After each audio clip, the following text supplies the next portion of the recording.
Bonjour.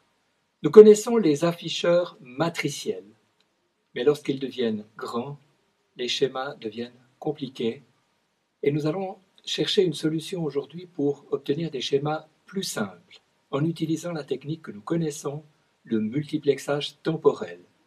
Nous allons voir comment l'implémenter, nous allons voir ses limites, en particulier ses conséquences sur la luminosité, et nous allons voir comment programmer ce type d'afficheur. On connaît maintenant bien le schéma d'un afficheur matriciel. Chaque LED doit être commandé par un registre série parallèle. Les données vont être transmises dans les registres avec des horloges qui sont communes, l'horloge série et l'horloge parallèle. On connaît aussi la manière de produire les signaux, mettre l'information ici sur les 8 entrées, donner un coup sur l'horloge série, mettre la deuxième information, la troisième, etc. Dans ce cas-là jusqu'à la 16e, et tout à la fin, donner un coup sur l'horloge parallèle. Évidemment, lorsqu'on augmente le nombre de LED, on augmente le nombre de registres et de résistances. Avec une simple matrice de 32 x 32, c'est 1024 sorties qu'il faut piloter. On pourra pour cela, par exemple, utiliser 128 circuits intégrés, les registres 74 HC 595, avec 1024 résistances série. C'est beaucoup. Et il en faudra 3 fois plus si c'est une matrice RGB, avec donc des LED rouges, vertes et bleues pour chaque pixel. On va gagner un petit peu en utilisant des registres 16 bits à sortie à courant constant, comme le SUM2016. Mais malgré tout, pour notre matrice de 32 x 32 pixels, c'est 192 circuits intégrés et autant de résistances qu'il faudra monter. Est-il possible d'obtenir des schémas plus simples? Eh bien oui, avec le multiplexage temporel que nous connaissons déjà. L'utilisation du multiplexage temporel passe par l'idée de regrouper les anodes et les cathodes par direction. Toutes les anodes de cette rangée de LED sont connectées ensemble et toutes les cathodes de cette rangée de LED sont connectées ensemble. Ici, pour un afficheur de 4 x 8, c'est-à-dire 32 pixels, on a seulement 4 plus 8 signaux de commande. Est-ce que ça fonctionne? Comment fait-on pour allumer cette LED? Eh bien, nous allons mettre du plus ici, nous allons mettre du moins ici, et notre LED va s'allumer. Comment fait-on pour allumer cette LED? Facile, je mets du plus ici, je mets du moins ici, ma LED va s'allumer.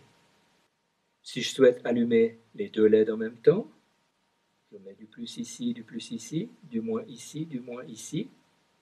Mes deux LED s'allument, mais attention, cette LED peut aussi s'allumer, le courant passant ici, celle-ci va aussi s'allumer, le courant passant par ici. Cette solution n'est donc pas utilisable, sauf si on utilise le multiplexage temporel où on va successivement s'occuper de cette ligne et de cette ligne. En l'occurrence, on va plutôt s'occuper de celle-là, de celle-là, de celle-là, de celle-là, alternativement. C'est le multiplexage temporel. Pour notre afficheur de 4 lignes de 8 LED, nous allons devoir envoyer les 8 premières données avec les 8 coups d'horloge, le coup d'horloge parallèle, puis attendre l'affichage de la première ligne pendant un certain temps. Puis la même chose pour la seconde ligne, avec une attente pour que la ligne soit visible. La troisième, la quatrième ligne, nous avons donc un cycle complet qu'il va falloir répéter, si possible au moins 100 fois par seconde, pour que l'œil ne s'en rende pas trop compte. On voit donc que notre schéma ne nécessite qu'un registre série parallèle. Par contre, il faut faire attention aux questions de courant. Si nous décidons de balayer sur les anodes. Lorsque la première série d'anodes est concernée, on pourra avoir jusqu'à 8 LED allumés en même temps. Donc le courant ici sera de 8 LED. Par contre, le courant ici, puisqu'on ne sélectionne qu'une ligne, sera soit le courant d'une LED, soit aucun courant si la LED en question doit être éteinte à ce moment. C'est la raison pour laquelle il faut impérativement mettre les résistances de limitation de l'autre côté que le balayage. Ici, nous avons choisi de balayer les anodes. Nous devons donc mettre les résistances sur les cathodes et nous devons mettre des amplificateurs sur les anodes. Ici, un transistor PNP qui va permettre, à partir de la commande du microcontrôleur, d'envoyer un courant suffisant pour aller jusqu'à allumer 8 LED en même temps. À noter que lorsqu'il s'agit de matrices plus grandes, on utilisera plutôt des transistors MOS de type canal P qui ont l'avantage d'avoir une résistance interne plus faible, donc une dissipation de puissance moindre. Ici, une seule cathode sera commandée, donc la sortie d'un registre est largement suffisante. Mais attention, il est possible avec ce type de registre de tirer un courant, donc avec une valeur 0 d'une certaine importance. La valeur du courant qu'on peut fournir si on voulait utiliser le schéma inverse est beaucoup plus faible. On remarque ici que dans ces 4 signaux, il n'y en a jamais qu'un seul qui est utilisé à la fois. Pour des multiplexages avec plus d'entrées, on utilisera volontiers un démultiplexeur ou un décodeur, comme par exemple le circuit 74HC138, avec 3 adresses et une sélection. On peut avoir nos 8 sorties. Et on pourrait facilement en utiliser 2, en utilisant les 2 polarités de l'output enable, pour avoir 16 sorties à partir de 4 bits d'adresse. Ce circuit est extrêmement souvent utilisé dans des afficheurs matriciels multiplexés. On est bien d'accord qu'on a simplifié le schéma, mais qu'on a affaibli l'intensité lumineuse. En effet, avec un multiplexage par 4, une LED au maximum peut être allumée un quart du temps.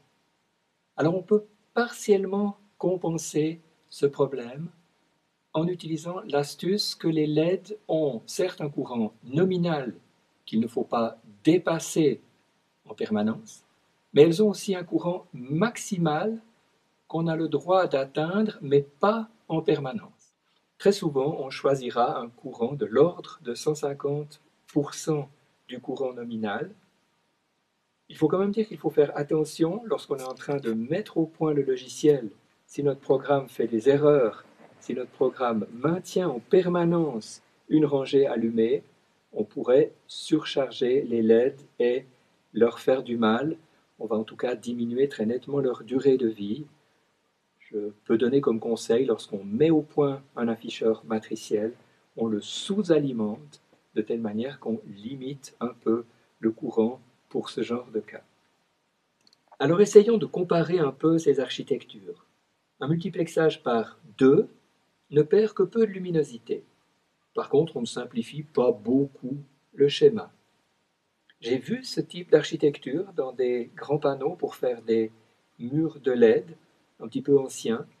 Il est probable qu'à l'époque, les registres étaient relativement coûteux et gagner la moitié des registres était un avantage financier non négligeable. Ça n'est apparemment plus tellement le cas maintenant.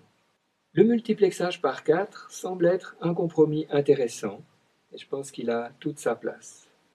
Les multiplexages par 8 ou par 16 occasionnent une perte de luminosité significative. On peut les utiliser pour des afficheurs d'intérieur. Ce sera plus difficile pour des afficheurs d'extérieur qui nécessitent une intensité lumineuse plus importante.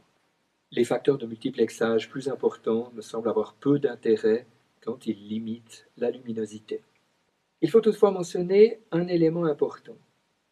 Dans le cas d'une panne d'une LED dans un afficheur multiplexé, il peut y avoir des perturbations sur les LED voisines à cause de l'interconnexion des LED selon cette matrice XY.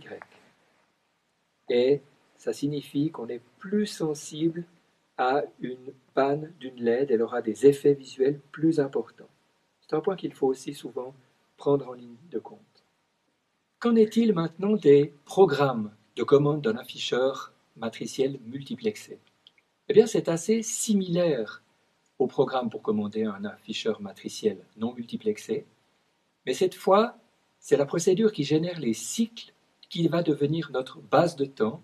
On devra l'exécuter en permanence. Il n'est pas possible d'attendre avec une information sur l'afficheur, il faut en permanence la rafraîchir. Voilà notre procédure qui gère les cycles d'affichage de la matrice. On va passer le nombre de cycles en paramètres et on aura une première boucle qui s'occupera de ce nombre. On aura à l'intérieur une boucle qui, elle, s'occupera des 4 lignes. Et à l'intérieur, on aura une boucle qui s'occupe de l'envoi des 8 bits d'une ligne. On teste le bit en question. On éteint s'il faut allumer la LED, parce qu'un 0 sur le registre va allumer la LED correspondante. On envoie un coup d'horloge série. À la fin des 8 bits, un coup d'horloge parallèle. Et naturellement, l'attente d'une ligne qui doit être de 2,5 millisecondes si on veut avoir un cycle global de 10 millisecondes, c'est-à-dire 100 Hz. Vous vous souvenez probablement de notre petit programme Ping qui permettait de faire rebondir un point sur les bords de l'afficheur. Voilà comment on l'avait écrit. Eh bien, il faudra juste modifier ces 2 lignes. Au lieu d'afficher toute la matrice, puis d'attendre le temps qu'on souhaite, on va afficher n cycles de la matrice et l'affichage fait office de délai. Naturellement, dans ce cas-là, l'unité délai sera 10 millisecondes. On a vu que le multiplexage temporel pour les afficheurs matriciels est intéressant parce qu'il permet de simplifier les schémas. On a vu qu'il ne complique pas trop la partie logicielle, mais attention, il a des conséquences sur la luminosité. C'est toutefois une technologie qui est extrêmement utilisée, même actuellement.